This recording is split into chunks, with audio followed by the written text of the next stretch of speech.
today about something that I don't normally ever talk about, not publicly, and that is talking about, hey Kurt, that's talking about our sovereign divinity, but from the point of view, not of necessarily, it is going to be in a spiritual sense, but I'm going to talk about the matrix in which we live and the control that we live under, only we're not really aware of it.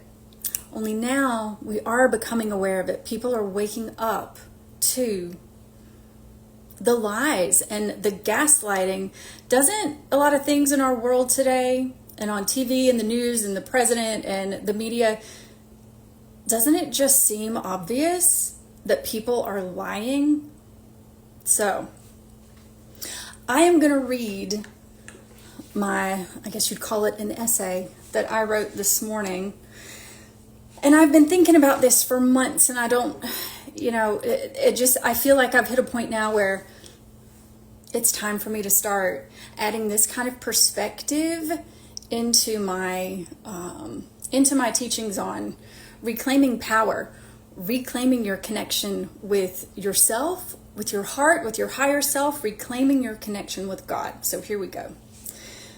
Here's my article. It's called Why Fear, Guilt, and Shame Are the Source of All of Humanity's Problems. We live in a world of viral programs that are human belief systems, and they're designed to keep us down, keep us small, and keep us slaves. Slaves to fear, guilt, and shame. Slaves to lack and poverty. Slaves to materialism and consumerism. Slaves to porn, slaves to food, slaves to distraction, slaves to debt, slaves to external validation.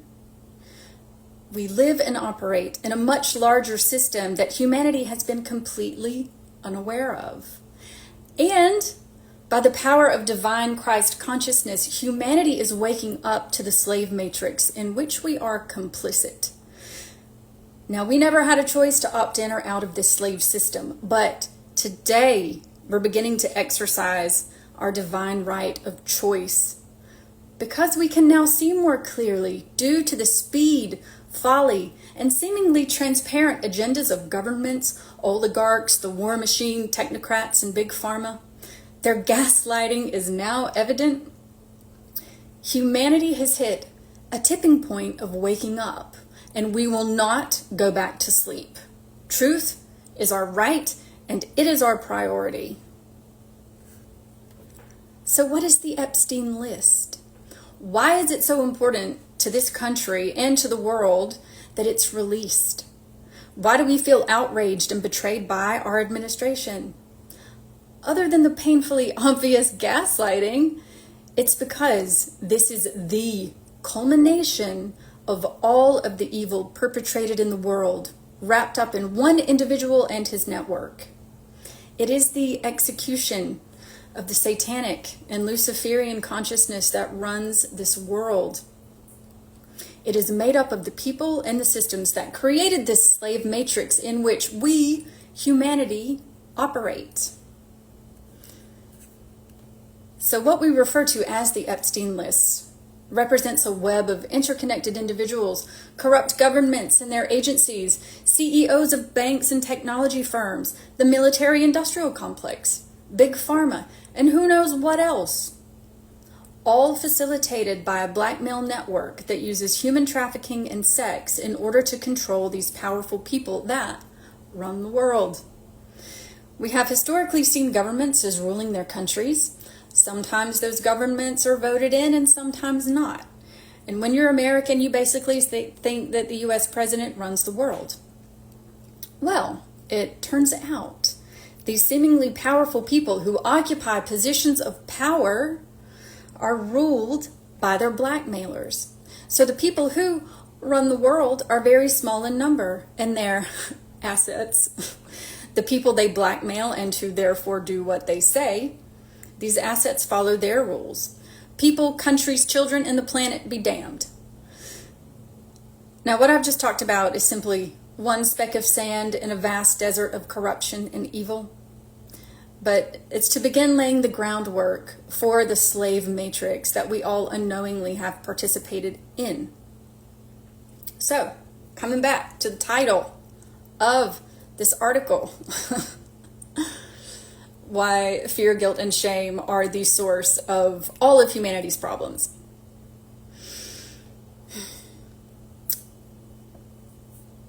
We live in a world whose collective consciousness operates under this viral belief system.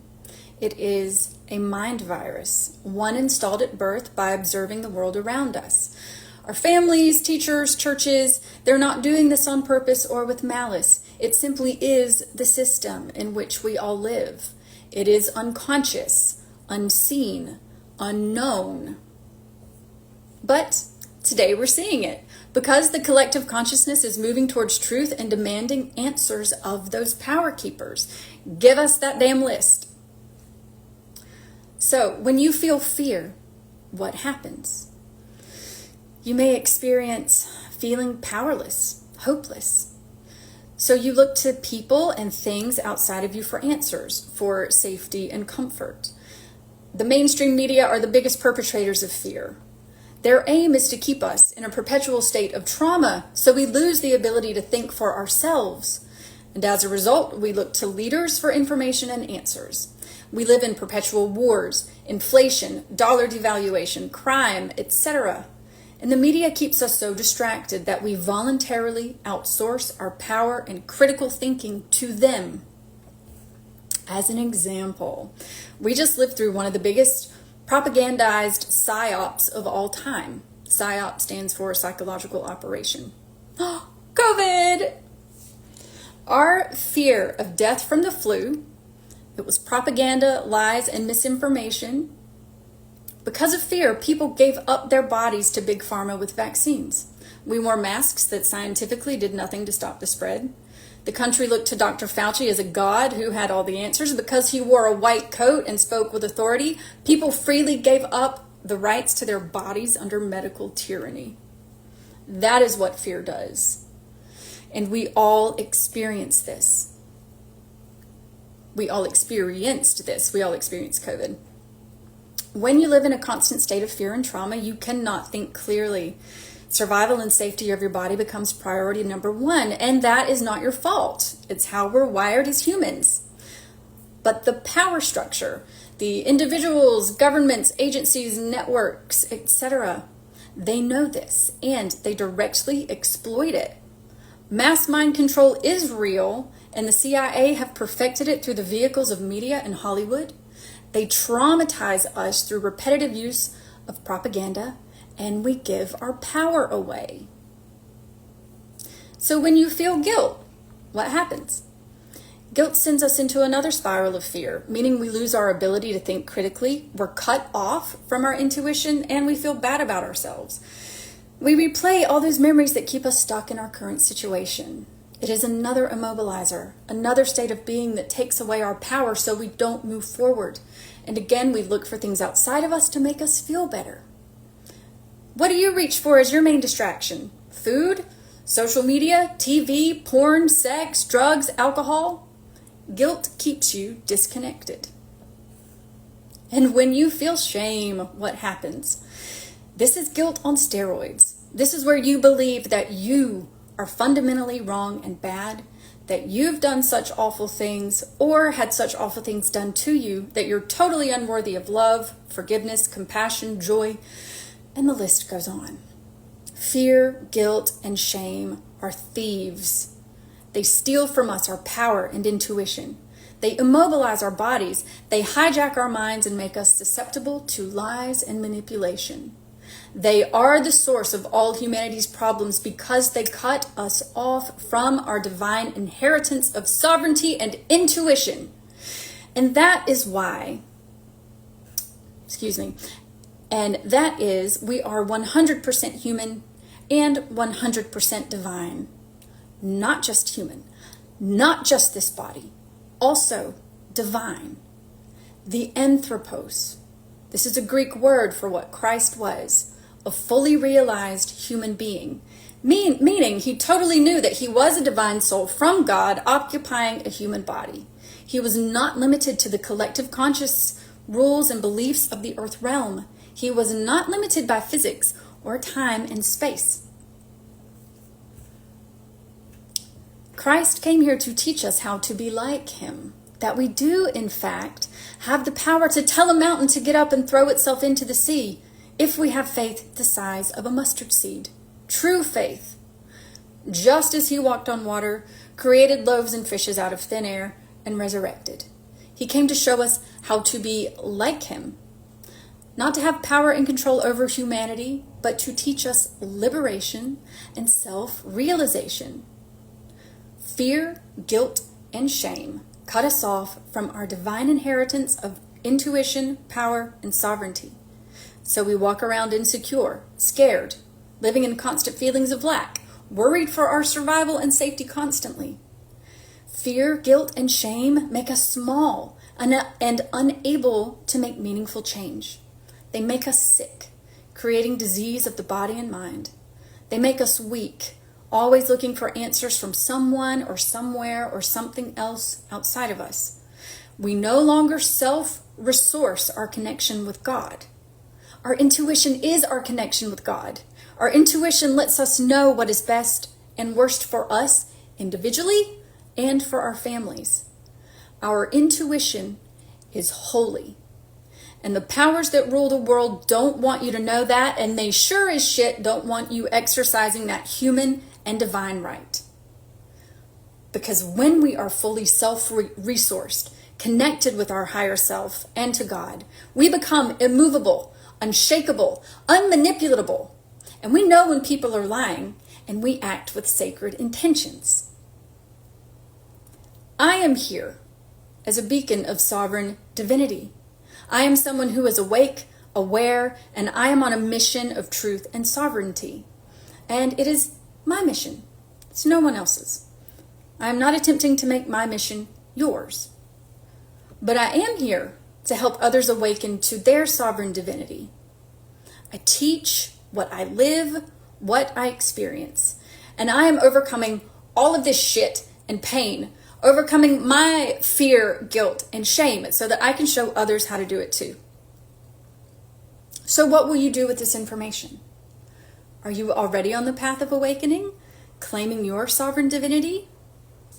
Or does this stir something in you to where you're tired of being manipulated and controlled by the world out there? Life is a series of choices. We typically make the same ones over and over and over and over and over again in a never-ending Groundhog Day. But every present moment is a point of decision where you can reclaim your power to be different. You can choose to do the thing you know you want to do, but haven't up until this point. You can develop your intuition and reconnect with yourself and God. You do not have to look outside of you for all the answers. You don't have to live in a whirlpool of fear and doubt. You don't have to listen to the news or watch TV or get lost in social media. You are powerful. You are holy. Reclaim these things you have forgotten. Reclaim what is inherently yours, your divinity, your intuition, your power. It is safe to be who you are, and the world needs you to be your authentic self. The end. Or the beginning. Okay, I know that was long. To a lot of you, I might sound like a crazy effing conspiracy theorist, and I don't care. Because, like I said, I'm on my mission, on my purpose. And I am awakening daily to my sovereign divinity as a spiritual being, integrating more and more of that, of my divinity into my body, into my human awareness. And as part of that, for the last year, I started going down the rabbit holes of what most people would call conspiracy theory. Well, turns out that's just a term that the CIA created back in the 60s over the murder of JFK, because people were looking at the truth and asking questions, and they're like, nah, conspiracy. That's a conspiracy to deflect, to distract, to make people sound stupid, feel stupid, and to just go away. Well, we're not going away anymore. I'm certainly not fucking going away. I am here. I am pursuing truth in all its forms, whether that is a more esoteric, spiritual truth, or if it's the truth of Epstein is a great example. If it's the truth behind that disgusting, evil web of lies and perversion and Satanism. So, to all of you out there who this resonates with, I know a lot of you out there will probably surprise me if you listen to this and be like, you'll have some awesome things to say to me. And, you know, maybe spark some wonderful conversations, because so many more people are awake and aware than I'm aware of, just through the few little tidbits of things I've said in public at like choir practice or whatever. And other people chime in and I'm like, oh, you're awake too. Cool. As Robert joins, because you're one of those people, Robert, that I've, you know, you've said some interesting things to me. And I'm like, I see you. Okay. So anyway, that's all I wanted to say and sort of disclose about myself. It's just time. It's just time. Actually, I do have one more thing to say. And this is just, I don't know, this is just me voicing it out into the ethers, which is with things like, I see you, Robert, I try.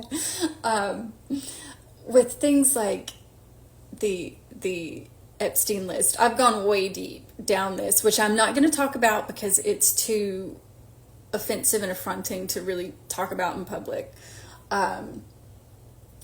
What I will say is I do not stand with anybody who protects a pedophile and a network of that level.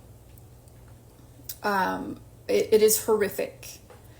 And I will never go away on that issue. I will always stand for the truth. I will always fight for the truth. I will always stand up for others and for myself. And I will be that voice of truth and pursue it in asking questions and just not letting evil things go. No, I'm sorry. The time has come where the sons of darkness, no more. Sons of light overtaking the sons of darkness. And we are learning about stuff that's always been there. Blackmail, Epstein, sex rituals have been there. I mean, they talk about it in the Bible, in the Old Testament. This stuff has always been here. We just haven't known about it. We haven't seen it because the light hasn't been shined on it. So the light is now shining spotlights all over the world, all over people. And it's disgusting and beautiful all at the same time. So let's continue to be brave, to have courage, to shine our individual light. My last sentence of this article was, and the world needs you to be your authentic self. We do. I need you to be your authentic self. The entire world needs you to be truthfully who you are. We are literally in an age of truth. Like the cosmos, the planets, everything. This is a time of truth.